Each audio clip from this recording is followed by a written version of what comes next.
Moment arms, moment arms. The intro's done.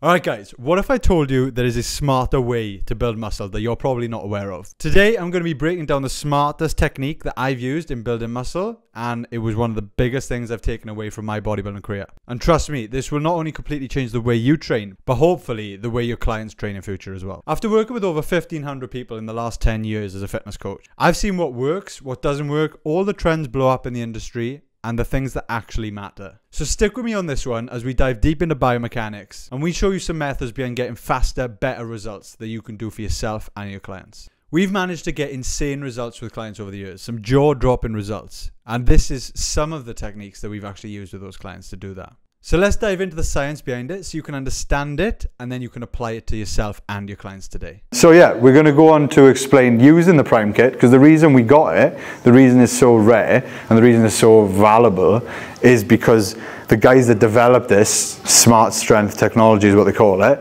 is because it's designed in a way for you to manipulate it, because every human's different, to match up the resistance profile of that machine to the strength profile that you have, okay? Where it gets complicated again, with the press, it's a multi-joint movement.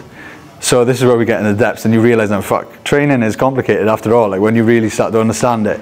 So if you look at one joint as isolated as it can be, so you can never technically isolate a muscle, as much as people like to say isolation exercises, there's always other stabilization muscles going on, secondary muscles, yeah? Secondary movers as well. So if we look at a pec, for example, because we're going to go on to this now, so I'll explain it first before we go over. So if we isolate in a pec and we're looking at the strength profile of a pec, yeah, it does go. I'll bring in Josh. Where's Josh? Has he fled off because he knows his part's coming up? Yeah, so the isolated pec, right, goes essentially from strong to weak in the mid-range to then strong again. And that's mainly because of not just the muscle isolated, but more so the position relative to where you are. It's very, very complicated to try and explain. Josh will do a better job of this than me. We're talking about strength profiles and resistance profiles. So you will dive into this now for me. But when we're looking at the resistance profile of a machine as well, like if you look at a dumbbell, for example, if we're lying down and doing a flat dumbbell, right? I'll give you an example as I'm doing it, just so you have a visual. You'll see the reason why I'm doing this now, right? Josh, you're just going to have to improvise and follow along with what I'm doing, okay? So, not planned at all. But the reason I want to show you this is because you can all feel it, but we may not understand why. So when you get to the top of a lift with a dumbbell fly, you all probably notice you can squeeze if you want to internally and still feel it, but the load is gone at that point, going through the joint. But then we realize the further out we go, and the reason I've gone for such light weights today is because I want to really over-exaggerate as well, straightening my elbows and showing you how the load can then feel massive relative to where the axis is of the joint. So if I go up like this today now, you can see at the top of the lift, yeah, it's literally directly in line with where my joint is, yeah, because the line of force is gravity. The reason I'm using a free weight is it's directly in line with gravity. It's easy to see, but as I come down, so Josh, if you just leave it go as well, you can see now that the line of force compared to, this is the point of application where that is there, relative to where my joint is. So if you maybe point to where my joint is, you can see my shoulder here. Around the humeral joint.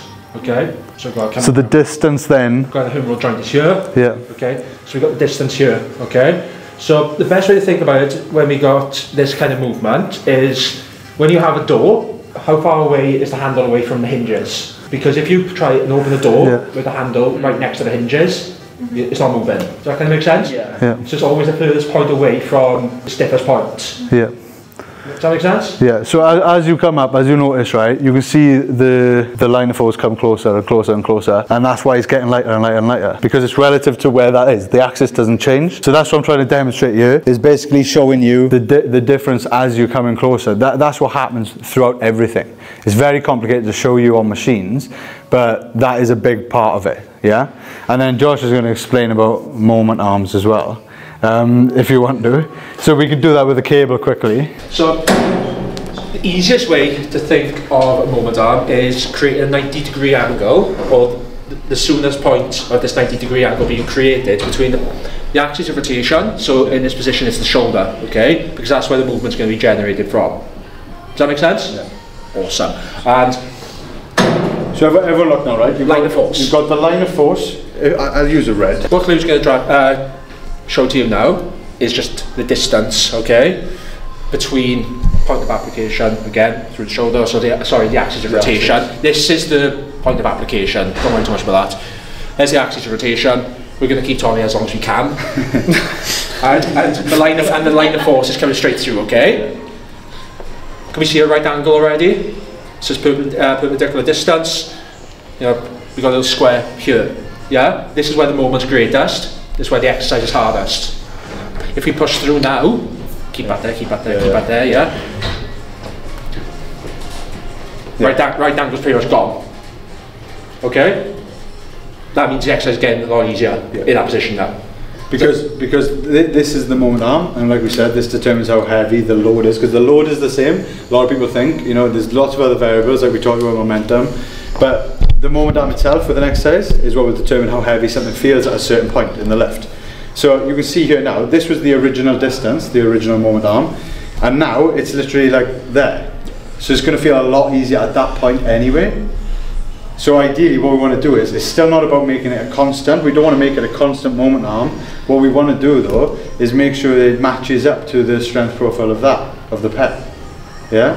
Which to understand that, we need to understand, like we said, if we just be very vague with it, it's going to be strong, so we need it like this here. Yeah? Then it's going to be weak, so ideally at that point, yeah, we're great, but we're still having a little bit of problem here now, because we want it going back to this here to finish off, because otherwise it gets too easy at the top, doesn't it? Mm-hmm. Yeah? Yeah. See? So we're getting that confirmation now. Does that make sense so far? So what can we do if we want to be funky with it? I know we're being vague. Here we are. You love it. You love it. So Josh has done this with me before, so we've done this in my prep, right? What can we do now if we're having this problem? So the cable machine, this is all we've got to work with. We're nailing it so far now. It's better than the pec deck, better than the dumbbell fly. Right there. Now, right? So we've dropped off a bit of the moment arm. So perfect, right? The pec's a little bit weaker here anyway, so we've dropped that down. Great. Now as you go to the shortened, right, we've got a problem here now because we need it being heavy again and it's gone weaker again now. So what can we do? Any suggestions? A bend in the elbow to create more. No, you're coming full like that. You lose tension anyway. You would no. You've still got a moment arm. You've still got a tiny moment arm. Do you know what I mean? So there's still a small one. So yeah, if there will be tension. With a dumbbell, it would be like that, wouldn't it? Yes, going straight through. So yes, you'd lose all tension. With a cable, if it was a long cable as well, you'd still have a greater moment arm again. It would be like out here. So you'd still have tension there. At that point, it's pointless. Yeah. So what we can do is using a band. Obviously, you wouldn't be doing all this when you're doing the exercise. You could wrap it around Tommy himself, but around here, right? And look. There's going to be no tension here, or a little bit, and then as he comes here, the resistance is going to be increasing. So, right, if you want to help me set this up, if I take the D-handle, go out now as you would normally, yeah? So, yeah, I'll hold these as well, just to make sure they're in place. Yeah, that's on, yeah. So now, slow, as you go, right? And then as you squeeze, how's that? Yeah, harder. Yeah. So, it's from the mid-range now, the band kicks in, and you increase the tension as you get to the top because the pec is stronger there again. So this is if we're saying in this example the pec is strong, weak, strong. We've now created a perfect exercise to match up the strength profile throughout the range with the resistance profile of the exercise we've just created. Does that explain biomechanics a little bit better for you? Yeah? Don't worry too much about it, guys. So now you have that, I think. Does that feel good? Yeah. Yeah, you understand? Yeah. Of course you understand. Yeah, that's a juicy chip pack.